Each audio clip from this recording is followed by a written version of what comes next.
Slide berikutnya krisis mekanisme nilai tukar. Tadi ini sejarah, cerita sejarah mekanisme nilai tukar. Ini ada beberapa mekanisme nilai tukar ya. Di dalam sejarah mekanisme nilai tukar mengalami beberapa masalah pada musim gugur tahun 92 karena kondisi ekonomi dan sasaran ekonomi yang bervariasi antar negara Eropa. Jadi nilai tukar itu dipengaruhi kondisi masing-masing setiap negara ya.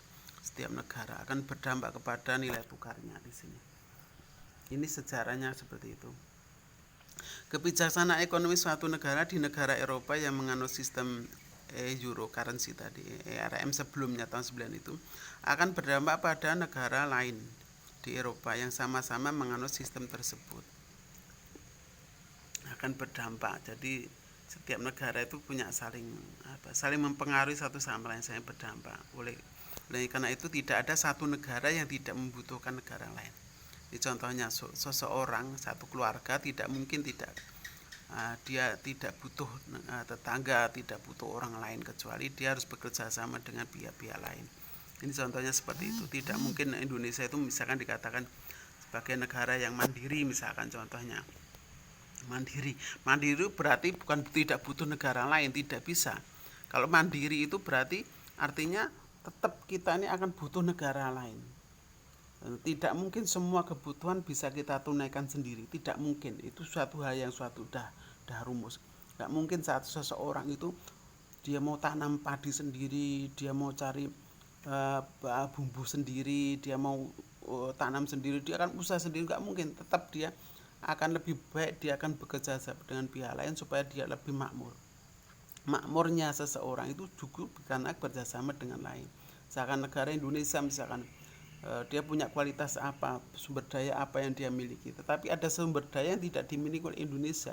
Mau tidak mau supaya Indonesia kuat membutuhkan negara lain. Untuk bisa datangkan supaya kuat justru bisa mendatangkan dari pihak luar. Nah, seperti itu. Tidak ada satu negara yang tidak. Kalau dia menutup diri dari pihak lain, itu justru jadi lemah. Ini sudah rumusnya seperti itu ya.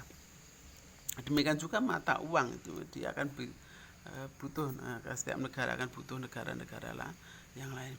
Intervensi pemerintah, alasan intervensi mengurangi fluktuasi nilai tukar tadi. Adanya tadi di sini mengurangi fluktuasi nilai tukar. Ini karena adanya oleh itu pemerintah harus bisa mengendalikan, dalam hal ini Bank Indonesia, Bank Sentral ya Indonesia.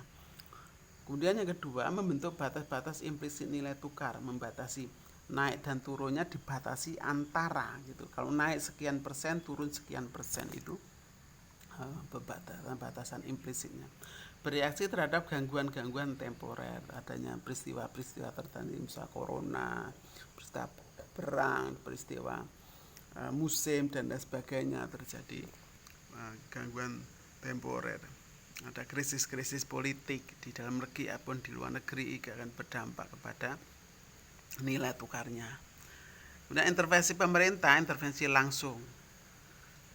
Intervensi langsung adalah suatu tindakan yang dilakukan oleh pemerintah, baik bank sentral suatu negara untuk membeli mata uang negara yang bersangkutan di pasar valuta dengan cadangan valuta asing yang dimilikinya.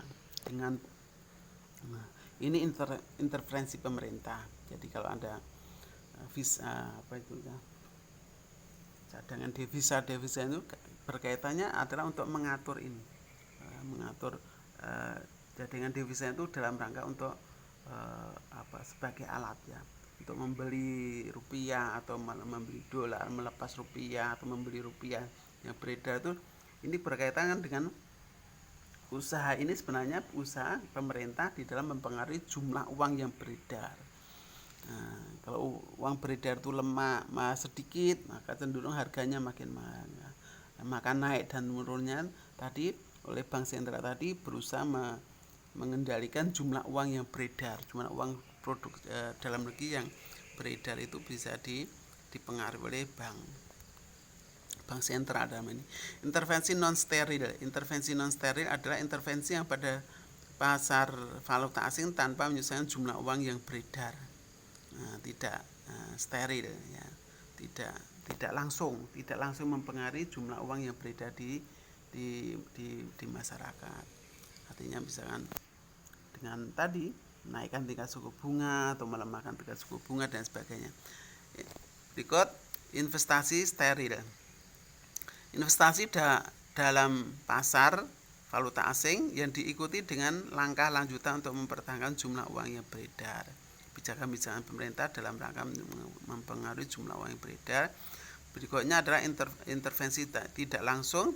Intervensi suatu tindakan yang dilakukan oleh pemerintah atau bank sentral suatu negara mempengaruhi nilai tukarnya dengan cara mempengaruhi faktor-faktor yang menentukan nilai dolar itu sendiri, seperti menaikkan atau menurunkan suku bunga.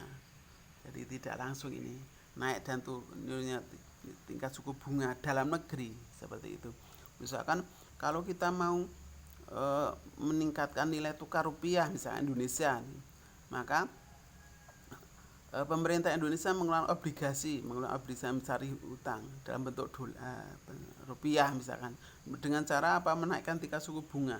Naiknya tingkat suku bunga ini akan menarik investor asing, menaikkan investor asing untuk membeli rupiah, beli rupiah. Nah, di sini akhirnya permintaan rupiah juga akan naik dan sebagainya. Inilah kebijakan pemerintah yang bisa dilakukan di dalam mempengaruhi nilai tukar dalam negeri. Zona target nilai tukar. Zona target nilai tukar adalah batas-batas implisit yang dibentuk oleh bank sentral atau pemerintah suatu negara dalam zona batas tertentu. Dibentuk kurs pusat central rate untuk memiliki batas-batas tertentu mirip dengan ekonomi masyarakat tadi. Contoh adalah nilai tukar mark dolar memiliki kurs pusat 0,2, 0,5 dengan mark per mark ya. Bentang spreadnya 6% sehingga menghasilkan batasnya adalah ini di atas, batas bawah dan sebagainya. Ini batasan yang dibuat oleh zona targetnya antara atas dan bawah itu dibatasi seperti itu. Intervensi sebagai suatu perangkat kebijakan. Intervensi membuat suatu kebijakan. Nilai tukar pada dasarnya merupakan suatu perangkat kebijakan, sama seperti undang-undang pajak, jumlah uang yang beredar bisa digunakan pemerintah untuk mempengaruhi tujuan ekonomi suatu negara. Ini jadi kenapa intervensi itu dilakukan oleh pemerintah? Jadi mempengaruhi jumlah uang yang beredar, tujuan ekonomi misalkan meningkatkan ekspor atau mengurangi ekspor, naikkan pajak, menurunkan pajak dalam hal ini pajak perusahaan bisa juga. Dampak valuta, dampak valuta lokal akan lemah atas perekonomian. Naik turunnya ya nilai tukar tadi akan punya dampak terhadap perekonomian. Valuta lokal melemah terhadap mata asing akan berdampak kepada satu, mendorong permintaan luar negeri atas produk domestik. Mendorong permintaan luar negeri akan produk domestik, akhirnya ekspor akan meningkat. Jadi kalau rupiah melemah, barang Indonesia ini dijual negeri ke negeri makin murah. Menurut orang asing itu murah karena nilai tukar kita lemah.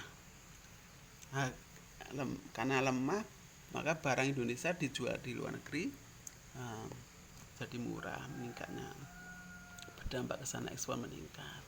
Nanti berpengaruh pada lapangan kerja. Nih, menciptakan lapangan kerja. Ini tujuan pemerintah tadi. Mengurangi pengangguran, meningkatkan jumlah pekerjaan, meningkatkan seperti itu. Meningkatkan inflasi, harga barang domestik cenderung naik. Inflasi, harga barang domestik cenderung naik. Iya. Dampak valuta lokal yang kuat atas perekonomian mendorong permintaan dalam negeri atas produk luar negeri, impor meningkat. Ya, karena makin murah.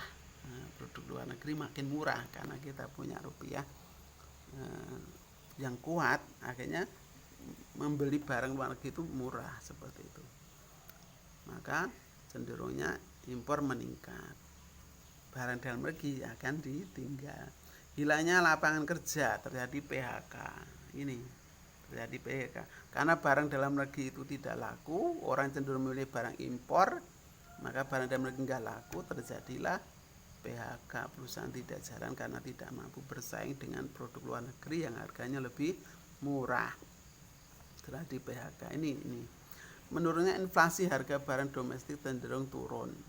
Nah, akhirnya nanti akan berdampak karena nggak laku, maka menurunkan harga barangnya. Produk dalam negeri akan cenderung turun. Karena apa? Kalah dalam persaingan, akan kalah dengan produk-produk impor.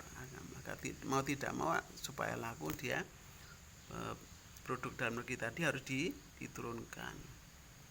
Ini beberapa intervensi yang bisa dilakukan oleh pemerintah.